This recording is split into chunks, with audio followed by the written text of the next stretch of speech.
오늘의 영상을 시작하기 전에 먼저 감사의 마음을 전합니다. 저희 채널 구독자이시자 회원이신 염병욱TV님께서 현재 최고 등급인 미솔로지가 되셨습니다. 정말 따뜻한 응원 다시 한번 진심으로 감사드립니다. 때는 1947년 6월 21일 초여름. 사건은 보트에 타고 있던 소년과 괴로부터 이야기는 시작됩니다. 그것은 냉전이 시작되는 당시 UFO 음모계에서 매혹적인 수수께끼의 이야기로 주류 대중문화에 빠져들게 한 맨 인 블랙이라는 이야기의 등장에 대한 신호탄이었습니다. 당시 해롤드 달이란 사람은 자신의 아들인 찰스를 데리고 워싱턴 마우리 섬 동부 해안 근처 푸젯 사운드에서 작업을 수행하고 있었습니다. 그런데 그때 그는 배 위에서 약 1.5마일 떨어진 곳에서 6개의 도넛 모양의 물체를 보았습니다. 얼마 후 그 중 하나는 약 1500피트로 떨어졌고 비가 내리듯 떨어진 용암이나 백색 금속과 유사한 물질의 일부가 해롤드 달의 아들 찰스와 그들의 가족인 개를 덮쳤고 개는 그 자리에서 죽고 말았습니다. 달 씨는 카메라로 비행체 사진을 찍을 수 있었으며 그것을 나중에 감독관인 프레드 크리스만에게 보여주었습니다. 하지만 그 사진에 대해 회의적이었던 크리스만은 확인을 위해서 직접 현장으로 갔습니다. 그리고 직접 자신의 눈으로 이상한 물체를 보게 되었던 것입니다. 그리고 이튿날 아침, 달 씨에게 검은 양복을 입은 한 남자가 방문을 하게 됩니다. 그는 현재 식당에서 자신이 전날 경험한 내용을 그 검은 양복의 사나이에게 매우 자세하게 설명해 주었습니다. 그리고 이야기가 모두 끝나자 검은 양복의 사나이는 달 씨에게 그 사건에 대해서 일체 말하지 말라고 했습니다. 만일 그가 그렇게 한다면 그에게 매우 나쁜 일이 일어날 것이라는 주의를 준 것이었습니다. 게다가 그 일이 있은 이후 말도 안 되는 일이 벌어지고 말았던 것이죠. 경찰관들은 그 당시 떨어진 금속의 물체가 알루미늄이며 아무런 이야기거리도 안 된다는 식으로 결론을 내렸던 것이었습니다. 하지만 그들의 행동은 무척이나 수상했습니다. 당시 그 사건과 비행물체에 대해서 개인적으로 면밀히 조사 중이었던 케네스 아놀드 씨에게는 아무 일도 아니라던 그 정보를 일체 공개하지 않았습니다. 게다가 그 일이 있은 이후 조사차 그곳에 왔던 미군 장교는 그들이 캘리포니아로 돌아가는 도중에 추락하여 사망하고 말았습니다. 이 모든 것이 아주 우연처럼 일어났던 것이었습니다. 여기 앞서 언급한 내용을 좀 더 상세히 이야기하자면 다음과 같습니다. 케네스 아놀드라는 사람도 비슷한 시기인 1947년 6월 24일에 수상한 무언가를 목격한 또 다른 사람이었습니다. 아놀드는 당시 최소 시속 1200마일, 다시 말해 약 1930km 정도로 추정되는 속도로 레이니어산을 지나가는 9개의 반짝이는 미확인 비행물체를 목격한 사람이었습니다. 이것은 제2차 세계대전 이후 앞서 언급한 달의 목격과 함께 미국에서 처음으로 목격된 것이었습니다. 그리고 전국적인 뉴스의 보도를 통해서 향후 2에서 3주 동안 많은 이야기들이 보고되었고 수많은 목격을 포함하여 현대 UFO 목격의 공식적인 첫 번째 사례로 인정되었던 것입니다. 그리고 이 목격된 물체에 대한 아놀드 씨의 설명에 따라 언론이 만들어낸 용어가 바로 비행 접시와 비행 디스크라는 단어였습니다. 그 유명한 미국의 뉴멕시코주 로즈웰 사건은 1947년 7월에 일어났으므로 이 사건보다 시기적으로 조금 늦습니다. 이후 아놀드는 하룻밤 사이에 유명해졌습니다.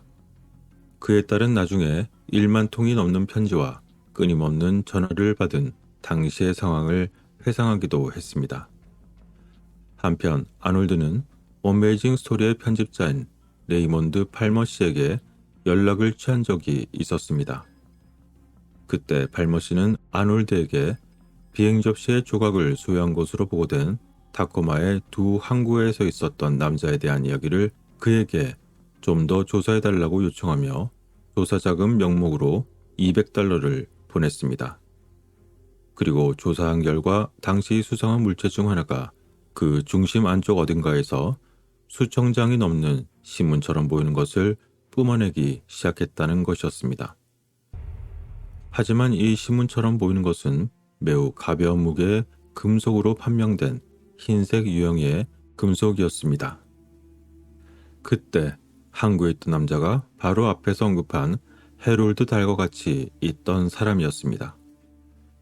그리고 앞서 언급한 대로 당시 그 수상한 물체에서 용암의 암석과 유사한 물질을 방출하는 바람에 그것이 보트에 떨어져 당시 작업하던 사람의 팔이 부러지고 함께 있던 개까지 죽음을 당했다는 것이었습니다.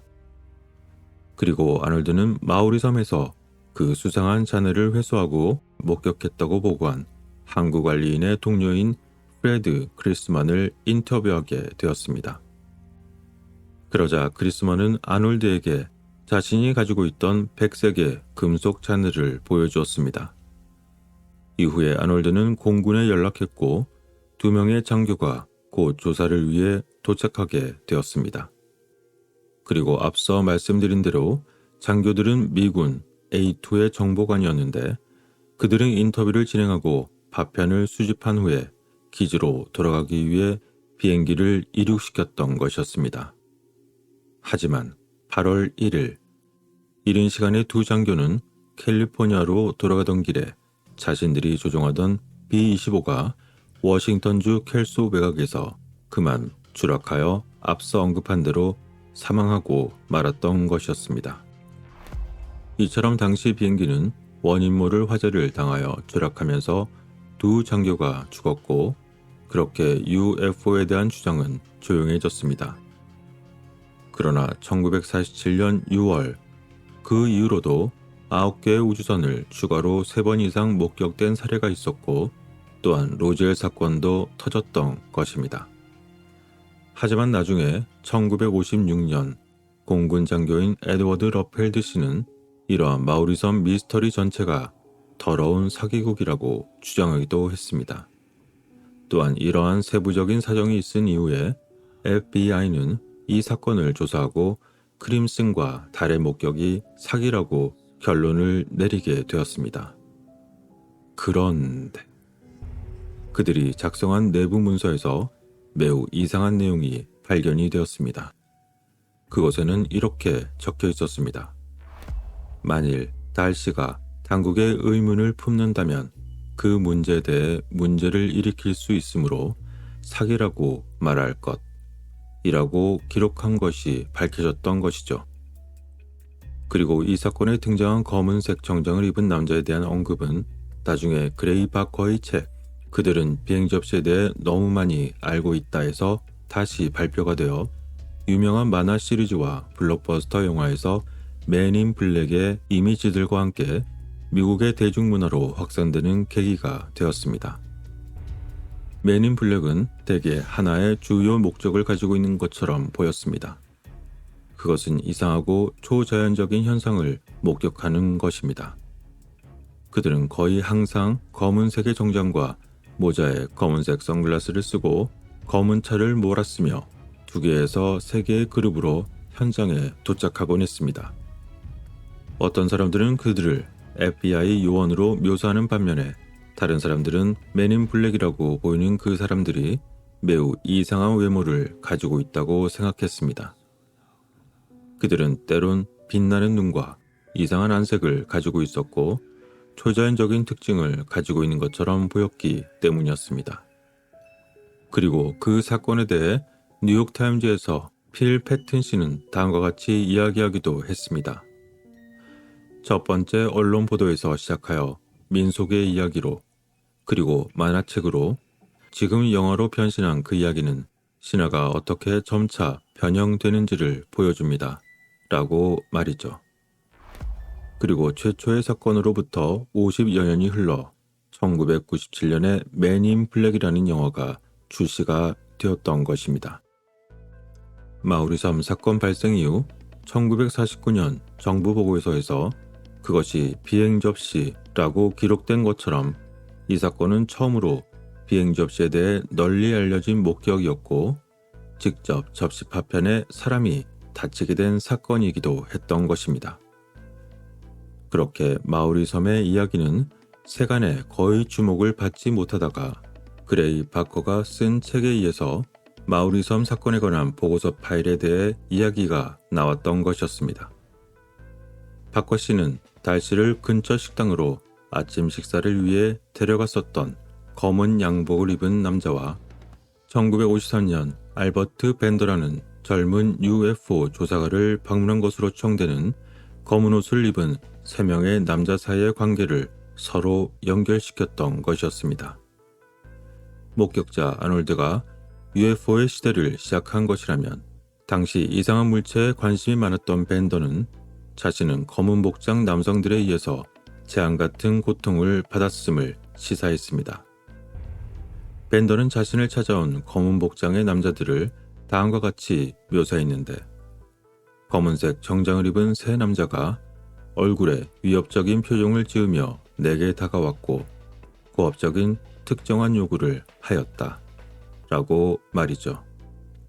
어찌됐건 바커의 책으로 인해서 맨 인 블랙에 대한 개념을 훨씬 더 많은 사람들에게 알리게 된 계기가 되었습니다.